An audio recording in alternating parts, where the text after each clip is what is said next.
Hello student, कैसे हैं आप सभी। मैं डॉक्टर अरुण मारू, सहायक professor of political science. The new सफल ऑनलाइन क्लासेस में आपका फिर से एक बार स्वागत है। यूजीसी नेट पॉलिटिकल साइंस की सीरीज़ में स्टूडेंट्स आज हम पढ़ेंगे स्विट्ज़रलैंड के संविधान के लक्षण विशेषताएँ। स्विट्ज़रलैंड का संविधान इसलिए महत्वपूर्ण रहता है क्योंकि डायरेक्ट डेमोक्रेसी यानी कि दुनिया में प्रत्यक्ष लोकतंत्र का सर्वोत्तम उदाहरण है स्विट्ज़रलैंड का संविधान। स्विट्ज़रलैंड के संविधान के लक्षण विशेषताएँ ज़्यादा नहीं है, कम है, लेकिन इंपॉर्टेंट है आपके एग्जाम के पॉइंट ऑफ व्यू से। देखो, पहला है कि यह संक्षिप्त संविधान है, यानी एक छोटा लघु संविधान है। इसमें 3 अध्याय हैं मात्र और 123 अनुच्छेद हैं, जो कि भारतीय संविधान सर्वाधिक विस्तृत लिखित संविधान है। ठीक है। दूसरा है जनमत संग्रह पर आधारित प्रजातंत्र, प्रत्यक्ष लोकतंत्र का प्रभाव, यानी कि यहाँ पर हर भी काम जो होता है ना, सरकार अपनी मनमानी नहीं करती है कि मन आया संसद में कानून बना दिया, ऐसा नहीं है। पहले कोई कानून बनने के लिए जनता का मत चाहिए होता है, जनता यस करती है जब वो कानून बनता है। हर पक्ष चीज़ में जनता का मत लिया जाता है। तीसरा है मिश्रित शासन प्रणाली। मिश्रित शासन प्रणाली मतलब होता है कि वो प्रणाली जहाँ पर कि संसदात्मक व्यवस्था और अध्यक्षात्मक व्यवस्था का मिश्रण हो, यानी कि संसदात्मक व्यवस्था का मतलब प्रधानमंत्री वास्तविक अध्यक्ष हो, राष्ट्रपति औपचारिक अध्यक्ष हो, संसद की सर्वोच्चता हो। ठीक है। और अध्यक्षात्मक का मतलब होता है कि राष्ट्रपति सर्वोच्च हो, परंतु यहाँ पर किसी किसी कंडीशन में राष्ट्रपति मजबूत है, किसी किसी कंडीशन में कोई संसद मजबूत है। ठीक है ना।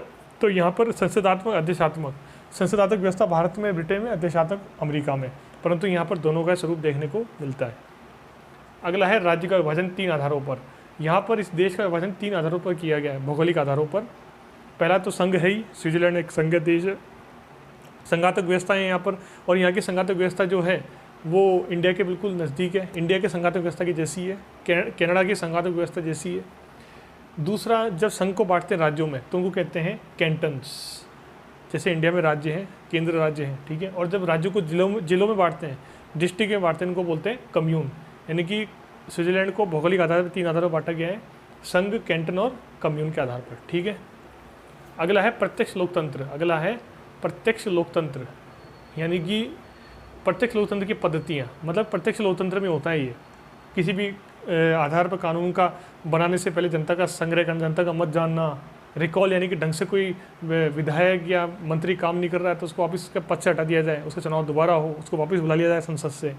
आरंभक किसी भी कार्य को करने के लिए कानूनी चीज़ देखी जाती है, जनता इसमें इन्वॉल्वमेंट होती है, इसके अंदर जनता पार्टिसिपेट करती है। ठीक है ना। और लास्ट में है स्विट्जरलैंड में गणतंत्रात्मक व्यवस्था है, रिपब्लिक सिस्टम है। गणतंत्रात्मक का मतलब क्या होता है? गणतंत्रात्मक का मतलब होता है कि जहाँ का राष्ट्राध्यक्ष निर्वाचित हो, वंशानुगत ना हो। रिपब्लिक, ऐसे ही भारत भी रिपब्लिक है, भारत का जो राष्ट्रपति है वो भी निर्वाचित है, वंशानुगत नहीं है। ठीक है। तो भारत गणतंत्र देश कहलाता है और स्विट्जरलैंड भी कहलाता है, क्योंकि यहाँ के राष्ट्रपति निर्वाचित है, ना कि वंशानुगत। आई बात समझ में। तो स्विट्जरलैंड के संविधान की पहली विशेषता, मुख्य विशेषता है कि यहाँ का संविधान बहुत छोटा है, लघु है, लिखित है परंतु लघु है, 3 अध्याय हैं, 123 अनुच्छेद है। अगला है इसके अंदर कि यहाँ संसदात्मक और अध्यक्षात्मक व्यवस्था का अनूठा मिश्रण है। यहाँ पर कहीं कहीं राष्ट्रपति पावरफुल है, कहीं कहीं संसद पावरफुल है या मंत्रिमंडल पावरफुल है। 3 आधारों पर बांटा गया है, संघ आधार पर, राज्यों को बोलते हैं कैंटन, जिलों को बोलते हैं कम्यून।